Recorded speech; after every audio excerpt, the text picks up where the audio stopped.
حضرت ابو بکر رضی اللہ تعالیٰ عنہ نے بیان کیا کہ جب ہم غار ثور میں چھپے تھے تو میں نے رسول اللہ صلی اللہ علیہ وآلہ وسلم سے عرض کیا کہ اگر مشرکین کے کسی آدمی نے اپنے قدموں پر نظر ڈالی تو وہ ضرور ہم کو دیکھ لے گا۔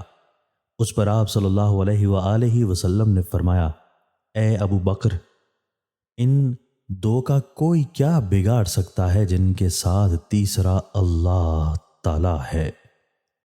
سیدنا حذیفہ بن یمان رضی اللہ تعالیٰ عنہ بیان کرتے ہیں کہ رسول اللہ صلی اللہ علیہ وآلہ وسلم نے فرمایا، ہر نیکی صدقہ ہے، اور آخری چیز جو اہل جاہلیت نے نبوت کے کلام سے حاصل کی ہے وہ یہ ہے، جب تو شرم و حیا کو چھوڑ دے تو جو چاہے کر گزر۔